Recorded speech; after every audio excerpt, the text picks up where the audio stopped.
Hello, family. Hello, family. We are back with Pastor Mike, with Pastor D. Thank you so much for joining us again.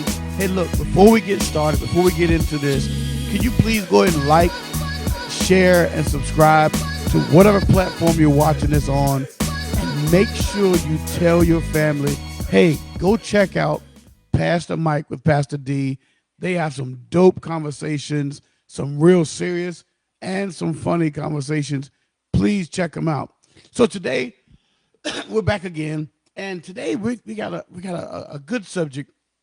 Most of us are concerned about our communities, concerned about our young people. So today we're going to talk about how parenting styles affect our next generation.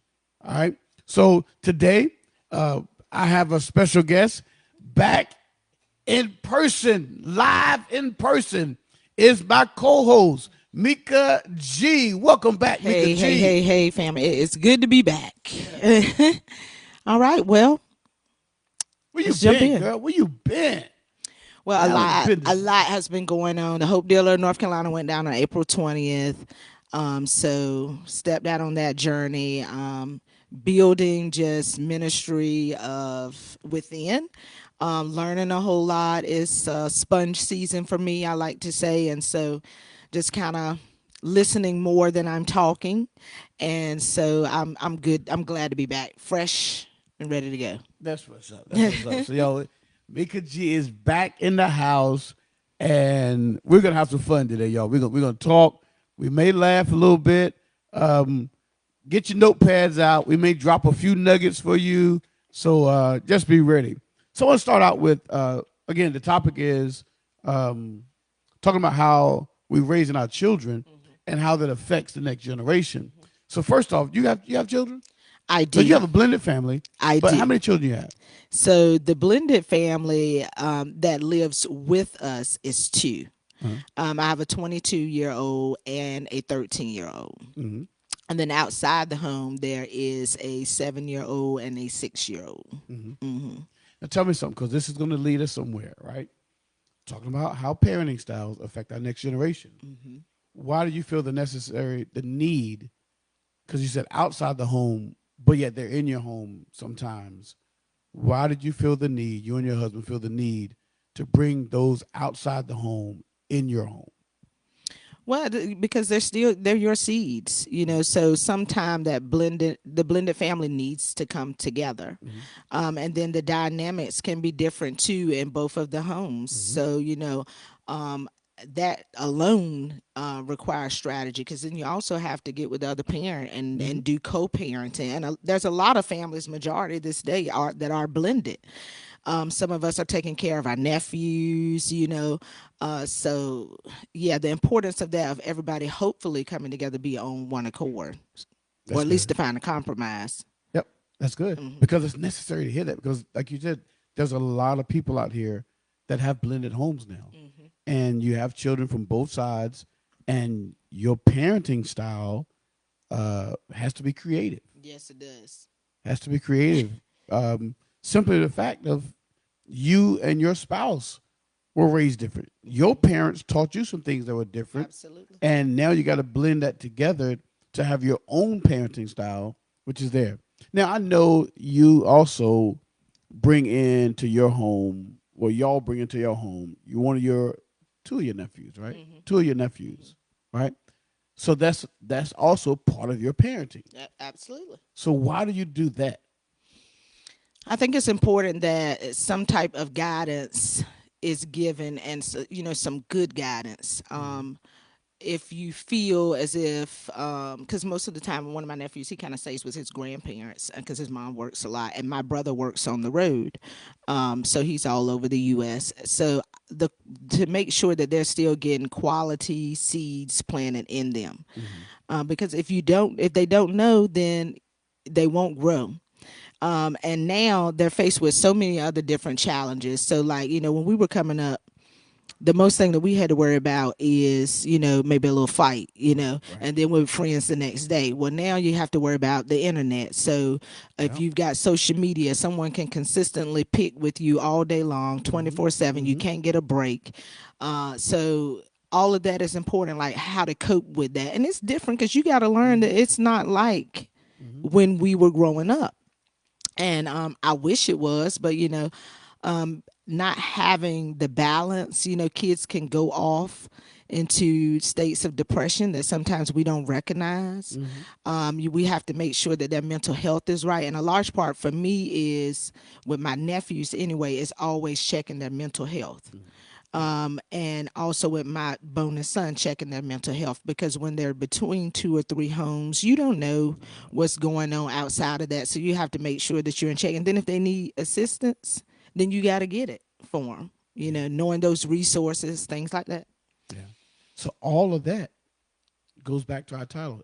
That affects our next generation. It does. So if they don't have the tools that they need to survive in our community in the future, that means our next generation goes lacking. Absolutely. And if they go lacking, there's potential then for them not to go down the right path. Mm-hmm.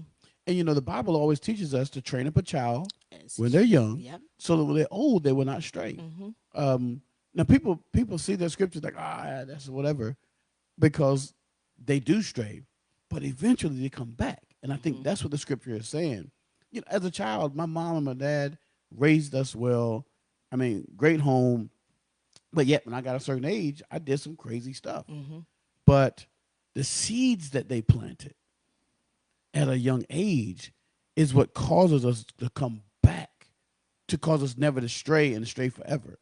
So those are the seeds that I think is important now for parents to just plant in their children, whether you think they're getting it or not. Yeah. We have to still plant those seeds of encouragement. I love the fact that the Bible tells us so many different ways of making sure we train our children, taking care of our children, things to do for our children, so that hopefully when they get up to a certain age, they can be good citizens, good individuals, so that our communities now be safe, not filled with a lot of crime and violence. So taking on responsibility of other kids sometimes is that. I was talking to Michelle, I think, not Michelle. I was talking to somebody yesterday, and I was talking about my kids and how some lessons I taught them. And sometimes we got to be a little flexible in our parenting. Yes. And I was talking to her about my son, Dalen, how I always taught them to be very respectful, be team players, be court, all that stuff. Well, when Dalen started playing soccer and started getting really good, we started playing on some travel teams. And on these travel teams, he was the only kid that looked like him. He was the only African American on the team. And it was hard for the other kids to pull him in or incorporate him in their team. And I'm not saying this because it's my son, but he was the best kid on the team. So Dalen would get frustrated because they wouldn't pass him the ball, wouldn't do this stuff. So he would be selfish, and when he collected the ball on one end, he would drive all the way down the other end and score. So typically as a parent, I wouldn't nurture that kind of behavior. But in that situation, I was flexible and allowed that behavior to happen because there was a lesson that needed to be taught for him and for them. So parenting is I wish they had a manual. I wish it was a real manual, like a literal manual that wrote out, when your child does this, you do this. But unfortunately, we don't have that. However, we do have the Bible, and the Bible does give us so many tools that we can use to raise our children. One of the greatest tools he gave us was the relationship that we have with Christ, or the relationship we have with God. And he is the perfect example of what a parent should be. It says, spoil not the rod of correction for your child. And says if he does not, this is the crazy piece, it says if he does not correct his child, then he doesn't love them.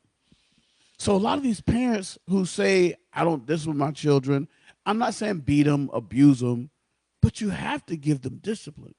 And if you don't give them discipline, then you have that kid out there who grows up to break in the house, break in the cars, steal a car off our parking lot like they did at our church a Yeah. couple weeks Yeah. ago. And part of that is because they don't have the proper discipline. And sometimes parents, I see parents focus more on being their friend than their parent. So I wish there was a manual too, right? I never saw myself being in a parenting situation where I'd be like, okay, now how am I supposed to maneuver here? Yeah, yeah. But like about a month ago, it was like some real left field, and then the dynamic of parenting your 16-year-old versus now you're a parent to a 22-year-old, and there's not a lot of people that can relate to that. That it's it's I'm like after it happened, I had to phone a friend. I was like, I don't know what I'm supposed to do with this, right?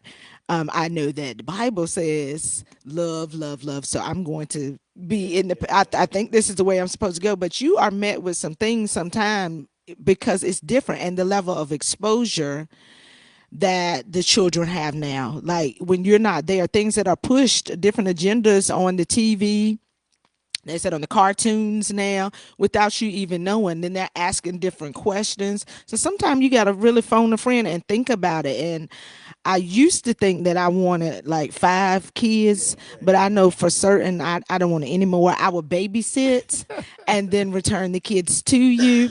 But I do like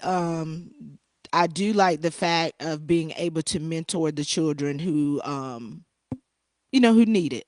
If mom and dad is not there full time, like my nephews and stuff, I like to have them over and they enjoy it. And I think the responsibility too of us as a community. No, we don't have to go out and adopt every single child. We can't. Unfortunately, we can't save every single person, but in those arenas where you can, and like within your family and stuff like that, that's things that children never forget. Um, Point being, when I grew up, my mom was a single mom.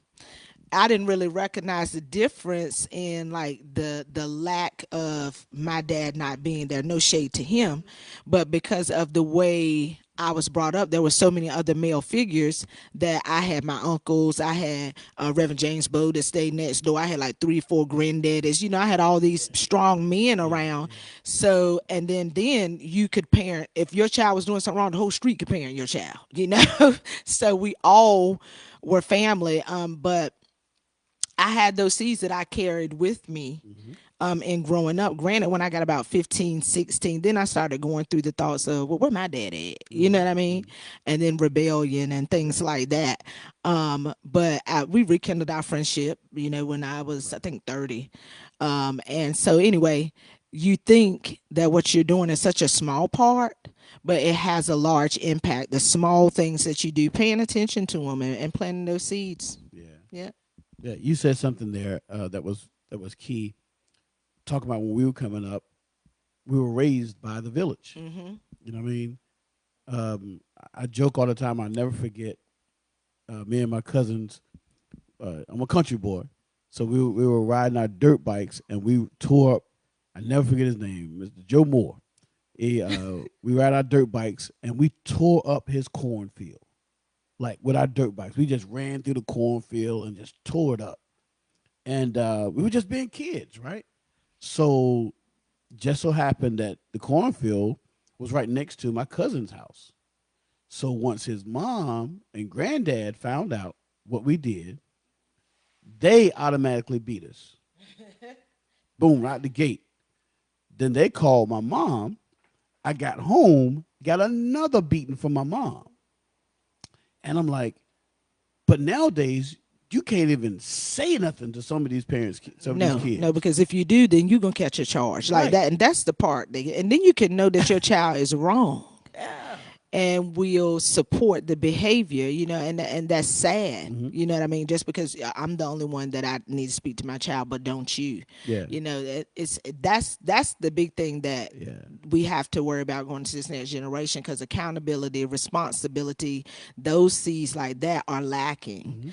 And this is why we have a lot of the trouble with the children when they're in school, and then the homes that they're raised in now too. Yeah. We don't know sometimes behind the scenes what they have going on before they come to school. And so all these different behaviors and stuff that the teachers have to be faced with daily. I hear some of the stories, and it blows my mind. I was like, I probably couldn't be a teacher for too long. Then seeing some of the things that you see, like you see on Facebook, where the children will go up and boom, hit the teacher, and the teacher's not supposed to hit the child back, or what's supposed, like I don't think that I would be built for a classroom every day. Yeah. You gotta be different to do that. You do. And that's part of the challenge of different parenting styles. And if you don't have a style that keeps a child disciplined, that makes it difficult for those else who are trying to help your child, which in turn makes your child be a little more difficult in adapting to society later on. Again, Bible. The Bible tells us to train up a child in the way they should go, so when they're older, they will not depart. But then it also says, fathers, do not provoke your child to anger.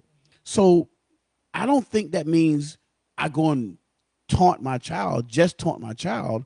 I think that is, don't promote a behavior for them to be angry all the time either.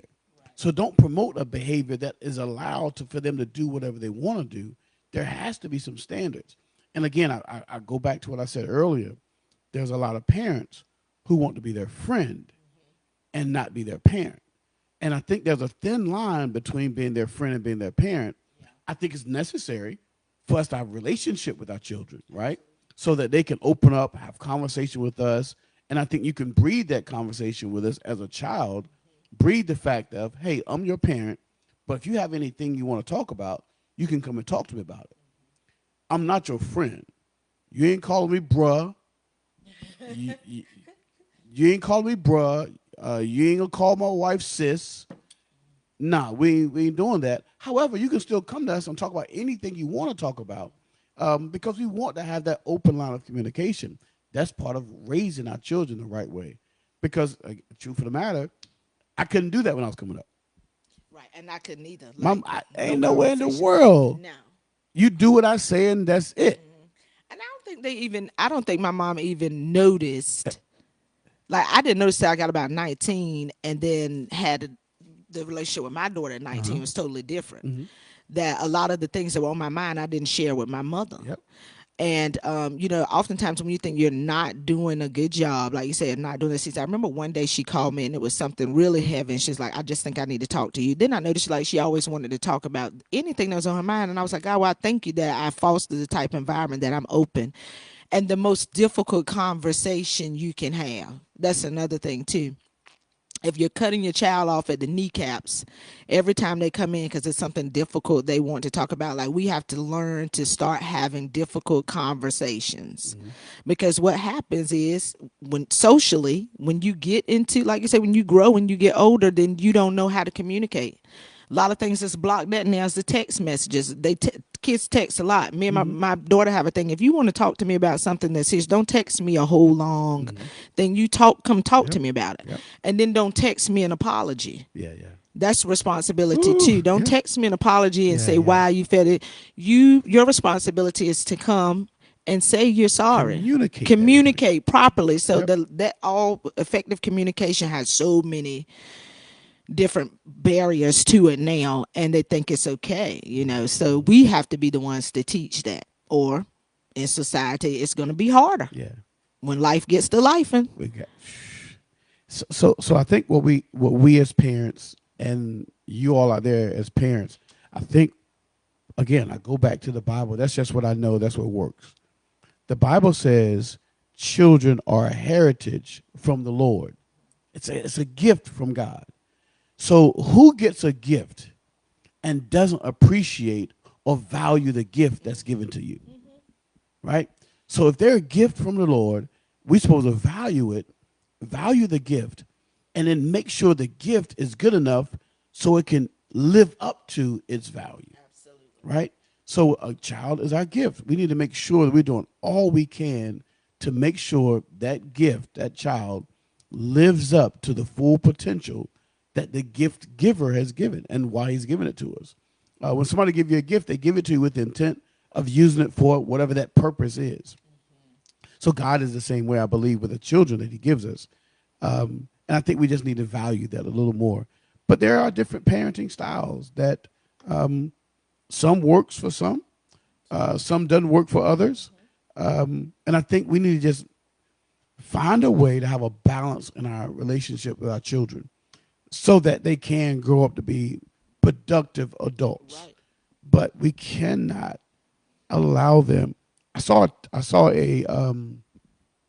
a video on a little clip on social media, and it was this young brother. It was in Decatur, Georgia, and this young brother walks down the street with no shirt on, hair all disheveled, beard disheveled, and this I don't know, TikTok or whatever stopped him and asked him. He said, "Hey man, I see you walking all the time. Can I ask you a few questions?" And the guy was like, "Yeah." So he says, "Hey, we always see you walking the streets." He said, "Are you homeless?" He said, "No, I got a home to go to." He said, "Well, tell me, why are you out here on the street?" He said, "Because it's my choice." He said, "Your choice?" He's like, "Yes, my choice." He said, "Coming up, my dad, who raised me, always told me that it's my life and I can live it how I want to live it. So I didn't go to school when I didn't want to go to school. I didn't do this. I didn't do that. So here I am." He said, "But I'm living my best life." I was like, man, this guy is in a place where he's living his best life. But as a parent, how do you really feel about that? And I said, man, I wonder if dad, who told him, live your life how you want to, is happy with the way he's living right now. His parenting style that dad had, I wonder if that style that dad used, he's accepted or he's comfortable with that now. And then, in some cases, you can do the most effective parenting. And it depends on child. You can do the most effective parenting. And children will get a certain age and they will do exactly the opposite. Yeah. And you talk about like disappointing or making decisions that you was like, oh, it is, then you have to learn too, like when you have poured all that you have done, when you have governed that gift well, and now the child is an adult, and then you have to be like, okay, God, you gave me this person to manage and I've done all I could far as the child raising. Now they're an adult, and then you have to change that right there alone is a lot, because you're still a parent. They're 22, 23. If they get out and they get out on drugs and you see that child out, like, you all this is different layers. It depends on that child. So I had to get to a point too where like okay, at this point I can only make suggestions. If she comes and asks for, when they get an adult, if she asks for some type of advice, although I want to say, and sometimes I do say, I would do this, but I'll make this suggestion, but knowing that they don't have to take your suggestion. Yeah, they don't. And that's a piece that, Shamika, I think is really good, because I know some people treat their 2-year-old, their 5-year-old, and they get that mindset. And then when they get a teenager, they still treat them like that 2-year-old or 5-year-old, sheltering them, nurturing them, babying them. And that parenting style could be challenging for that person once they get old enough to do their own thing. You never gave them any room for them to grow. And because you didn't give them room to grow, you hovered them, you kept them nurtured. You may find yourself nurturing them forever. You hear me? And sis ain't trying to nurture nobody at 35. No. So if she watching, I'm not trying to. Right. So we have to, as parents, I think we talk about different parenting styles and how that affects the next generation. I think we need to, in our mindset, realize, okay, as my child grows, I need to grow. Right. And growing is in how my parenting style is. Right. Because just like that, I told you a story about the guy letting the child do some things on his own. I think we need to allow our children sometimes. I saw another video. I'm still on social media. A dad had his son and was teaching him how to ride a bike. And his first time riding with no training wheels. He was like, and he had a conversation with him in the beginning. He said, "Look, all right, we're going to ride this bike for the first time without training wheels." He says, "Now, what did I tell you?" He said, "I may fall." He said, "Exactly." He said, "But what did I also tell you? That I can get back up." And he said, that's right. He said, you may fall. He said, but you can get back up. He said, when you fall, you may hurt yourself. But you have to be able to get back up and get back on the bike and keep going. So those are also part of the parenting style, that this kind of tough love, because there are some parents who like, I'm not gonna let my baby fall. My baby don't need to learn that lesson. I went through that, and I don't want them to go through that. Yep. But sometimes in you doing that, you stifle the growth of your child. Because what happens is when they become an adult and lifes, there is no coping strategies. Absolutely. And if they are married with a family, because life is going to life. If you get up and you have breath in your body, there are things beyond your control, and you're going to have to learn coping strategies. And if you don't have any, it's going to be a long road. Yeah.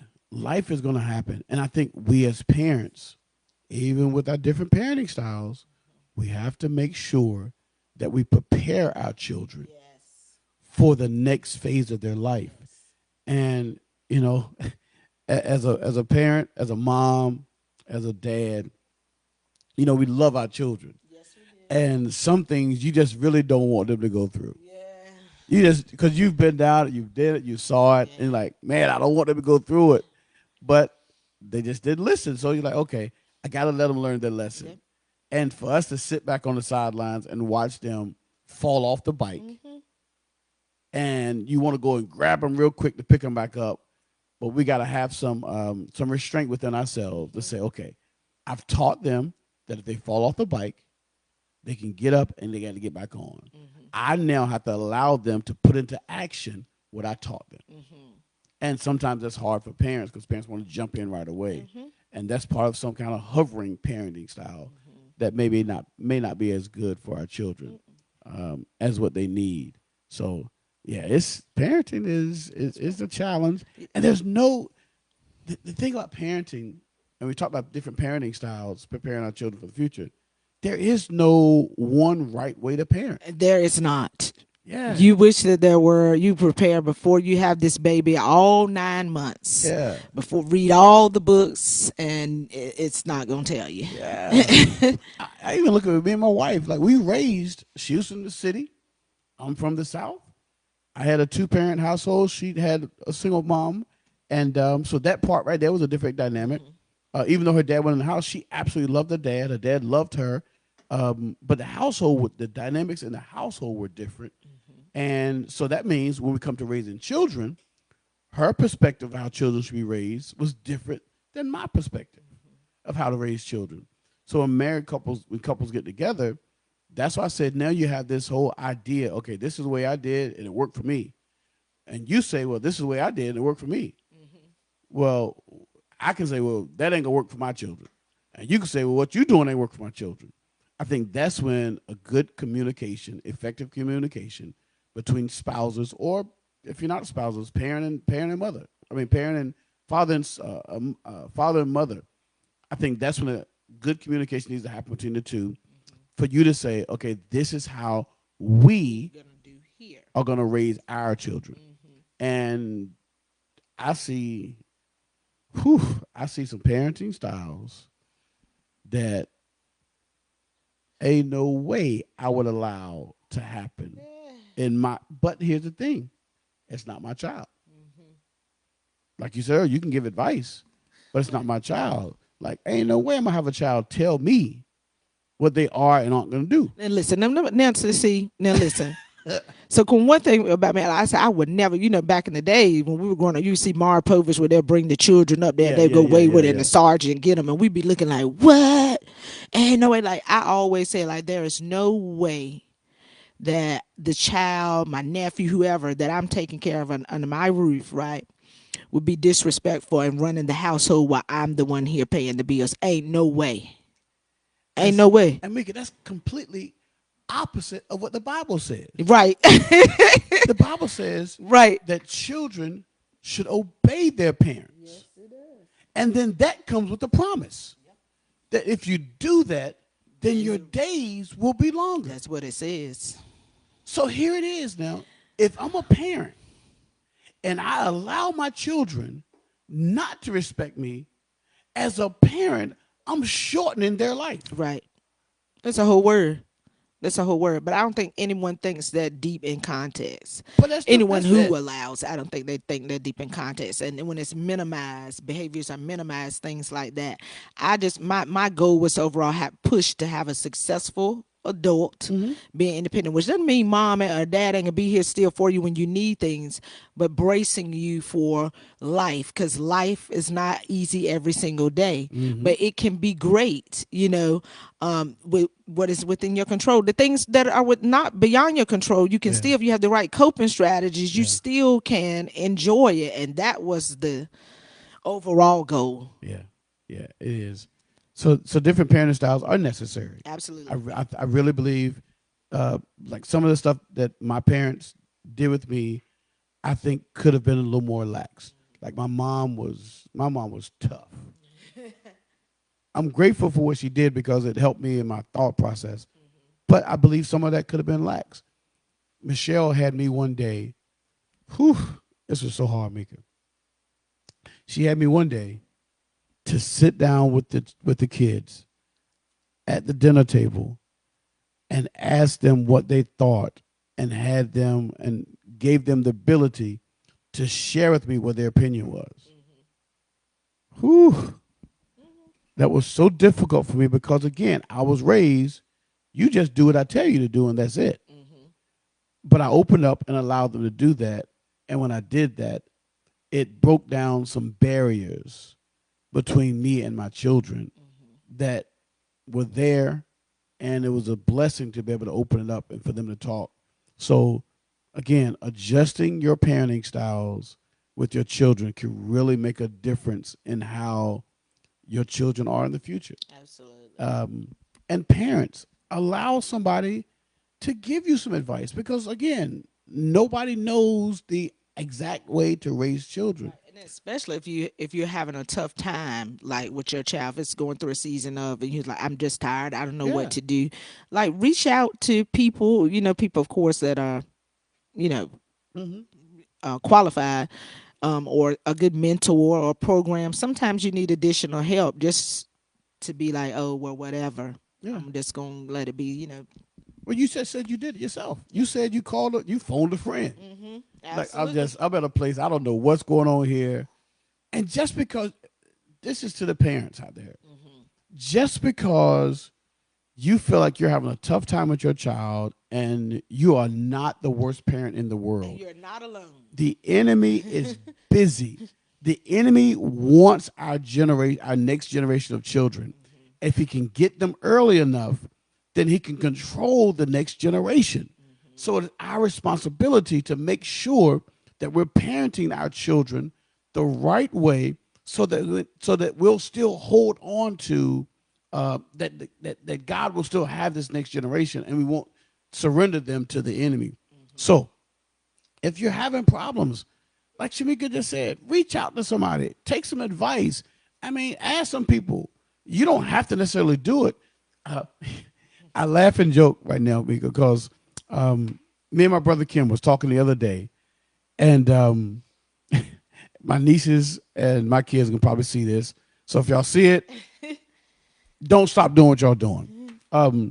He says, "Man, it's crazy how you could say something, the same thing I said to my child, and they listen to you, but they don't listen to me." Yeah. He said, likewise, he said, your kids will come to me, and I know you done told them this because we had our conversation, and they'll listen to me before they listen to you. He said, but you know what? He said, I don't care. Long as All I they care about is that they they got the heard it. lesson. Yep. Absolutely. So as a people, we need to get out of, oh, you ain't gonna say nothing to my child, or you can't tell my child what to do. That's my child. No, we need some help because there's going to be some challenges that we don't have the answers to, Right. that somebody else may have already gone through it. Or Or they may listen if it comes from someone else. they listen if it comes from somewhere else. And it's okay. Long as they're giving them good, sound advice, Yeah. parents, let people help you. And so that we can have the next generation be solid. Because Right. ultimately, that's all we all want. We all want this next generation of children to be solid, be good business owners, good educators, good employees. I mean, just good fathers, good husbands, good wives. We want them to be that. Yes, yes. So if it takes you taking my daughter out to coffee, take my daughter out to coffee. Yes, yes. Michelle has probably maybe 5 or 6 teenagers that absolutely adore her. She has coffee dates with some of them, and their parents know it. So, but she has a bit of influence on them that they respect her enough that her parents doesn't, that their parents don't. So, but I'm all good with it. I am so good with it because, again, I care about the next generation. So, if that means me adjusting my parenting style, I'll do it. Right. And then we got to, let me say this nugget too. And then if you decide that you are going to, you have influence over a few teenagers that you're taking out to coffee dates and things like that. Also, as the influencer, you have the responsibility on the way you handle yourself. Absolutely. Because then, these children are looking to you. Absolutely. So the way you act in certain situations and what you do, the guidance like that, it cannot be poor because you have now taken on this challenge. So I have to also look at that when I'm guiding my nephews, my bonus sons, my daughter, because they're looking and they're watching. Yep. And it's our a big responsibility too. My famous thing I say, like, cycle breaker. Like, if one way or another we're gonna break these cycles.